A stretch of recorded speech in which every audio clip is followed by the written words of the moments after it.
আসসালামু আলাইকুম ওয়ালাইকুম ম্যাডাম, আসসালাম। আমি আপনার কাছে একটা আইনি পরামর্শ জানার জন্য আসছি। জি, আইনি পরামর্শটা হচ্ছে যে এই পারিবারিক কলহের কারণে মানুষ কোন আদালতে এবং কিভাবে এবং কখন মামলা করবেন, এই বিষয়ে একটু বলতেন। খুব সুন্দর কোশ্চেন করেছেন।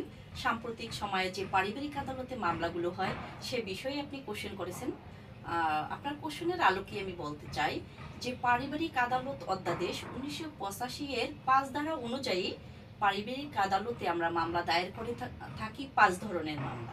সেই 5 ধরনের মামলা বিবাহ বিচ্ছেদ, ভরণ পোষণ, যে দাম্পত্য সম্পর্ক পুনরুদ্ধারের জন্য, তারপর দেনমোহরের মামলা, ও যে নাবালকদের অভিভাবক ও তত্ত্বাবধানের জন্য আমরা মামলা দায়ের করে থাকি পারিবারিক আদালতে।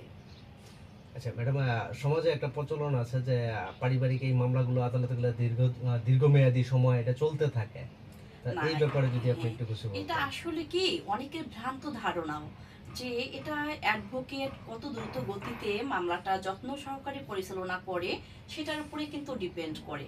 যেমন আমি আজকে কিন্তু একটি রিকুইজারি মামলা দায়ের করব, কিন্তু এই মামলাটা আমি ফাইলিং করেছি যে 14/2/2024 তারিখে আমি ফাইলিং করেছি।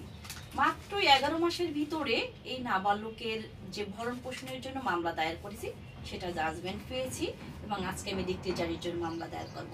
তাই 11 মাস কিন্তু বেশি না, একটা পারিবারিক দেওয়ানি মামলা। এই এই মামলাগুলো কি সিভিল নেচারের, অনেকের ধারণা অনেক বছর যায়, 11 মাসের ভিতরে জাজমেন্ট পেয়েছি। অনেকের এই ভ্রান্ত ধারণার কাছে মানে ভ্রান্ত ধারণার কারণে কোর্টেই আসে না, তারা ঘরে বসেই শুধু মুখস্থ কথা বলে। আসলে খুব সুন্দরভাবে যত্ন সহকারে আইনজীবীরা সার্ভিস দিলে স্বল্প সময়ের ভিতরে কিন্তু প্রতিকার পেতে পারে।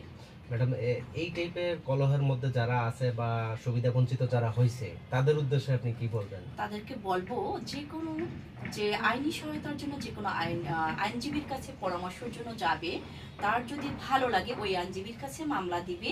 কোর্টে সাবমিট করার পরে দেখবেন ওই আইনজীবী সুন্দরভাবে তার মামলা পরিচালনা করে স্বল্প সময়ের ভিতরে তাকে রেমেডি দিবে।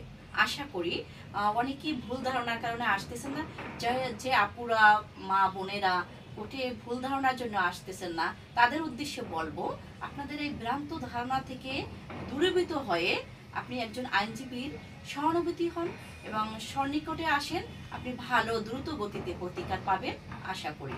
ধন্যবাদ ম্যাডাম, সুন্দর পরামর্শ দেওয়ার জন্য। থ্যাংক আসসালামু ইউ। আলাইকুম। ওয়ালাইকুম আসসালাম।